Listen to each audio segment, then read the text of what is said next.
Hello, friends. How are you? Welcome to my channel, Creativity, Mindfulness, and Well-being. Um, Today, I'm going to share something very personal, but I felt it worth to be shared because I know that we all go through these phases, and this is like relationship inconsistencies. Yes, I'm going to talk about relation. I'm not talking only about couples relation. I am talking about any relation that is important for you, but at the moment not working, or you're trying to come out of that, or you're facing some issues, anything. In one line, your relationship is not working. Let me start with my journey. Maybe in 2018, 2018, 2019, I used to feel very anxious. Always a racing thought of what happens. It does happen. Why will it not happening? What is the wrong part of it? Why is he not picking up the phone? Why is not responding to my email? For everything I used to be worried, and this worry took a toll on my mental health. And during the later phase of this anxieties, I used to feel that crawling that crawling warm movement on my back. So whenever I used to feel anxious, I used to feel like some somatic sensation that someone is going tickling from my back, from the bottom to the up, and it's not an easy feeling. It's very disturbing, very uncomfortable feeling. Some people get these butterfly feelings in their belly. So these feelings are not very comfortable. Those who have gone through this already know it's very uncomfortable. And I used to get this kind of feeling that used to last for 3-4 hours, and then finally, probably most of the time, I could come out of those acute anxiety phases. But after coming out from that anxiety phases, it was a complete void moment when I used to be left with no energy reserve. I used to just feel like I have to sleep now. So this is the part of anxiety. Now I'm coming to the part of depression. I used to cry for 5, 6, 7 hours. It's not always that I had a reason to cry. It's not that someone has told me something at this moment, so I'm crying or I'm feeling bad. It's just that there were a series of episodes that I didn't like, or I couldn't say anything, but it always used to come up in my mind that she has done this to me. It was so heartbreaking. He has told me this. How could he say that? Didn't he know that it would hurt me? Why she told me like this? She is so close to me. So these things, why and why? I don't have any answer. And those why questions used to come up in my mind. And I used to get completely driven by those thoughts, crying, like feeling worthless, crying, feeling insecure.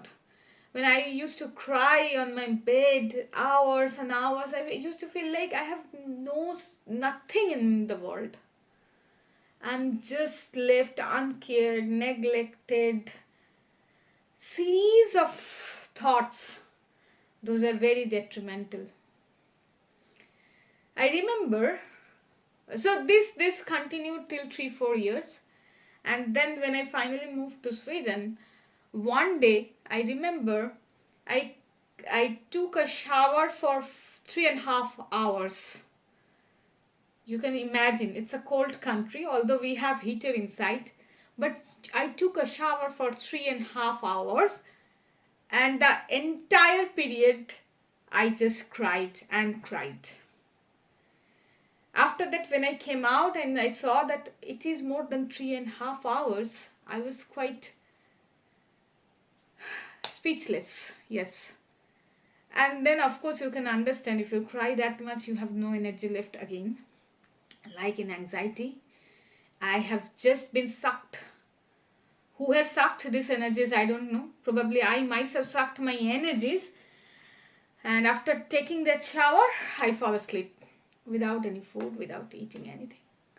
And next morning again I went to office, and then I realized that no, it cannot go on like this. It's going again and again. And since I have walked, my research work has focused on this neuropsychiatric issues, neuropsychological tests, neurobiology, and how those brain networks work, and which thought process takes me to travel through which network, those things, particularly from neuroscience. I knew that what I was doing was not right, but I couldn't come out of that vicious cycle. But the day when I had spent that 3.5 or maybe 4 hours even in the shower completely crying, then I really reached the extreme end point of it. I talked to myself and I started to think objectively, like why I am crying, what are the things that I'm not getting, I'm expecting to get but I'm not getting, and how I can change it. Is it something that I'm expecting from myself? Can I do something for it?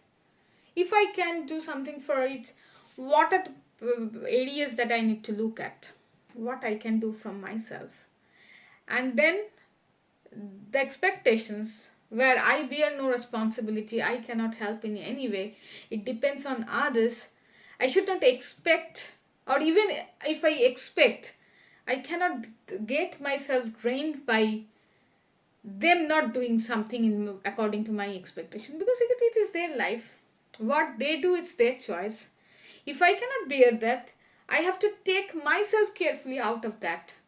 But if I want to stay in that and still not having that much of pain, then I have to modify myself, my chain of thoughts, my expectations. First, I have to work on me. So I started working on me.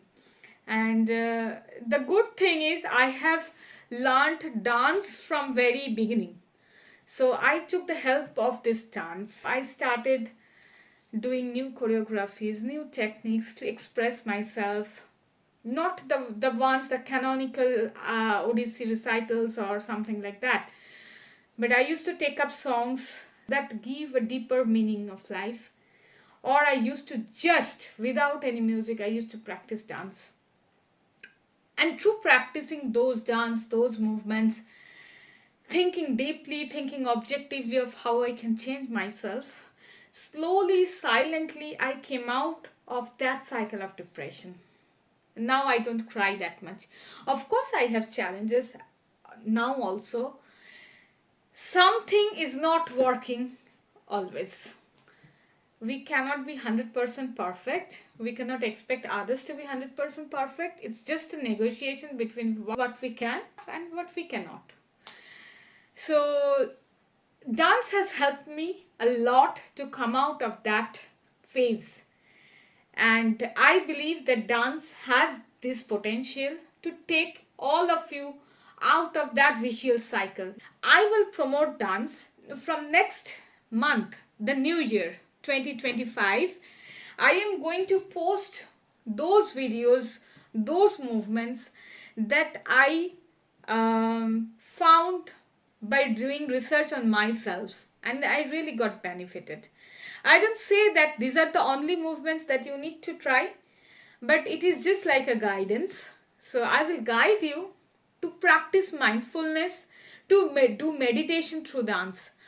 Let's see how we can help each other to focus on our strengths, to work on our skills, and to be the better version of ourselves every day.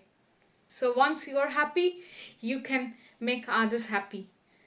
So to ensure your happiness, to ensure the happiness of your significant others, follow my channels, follow my videos.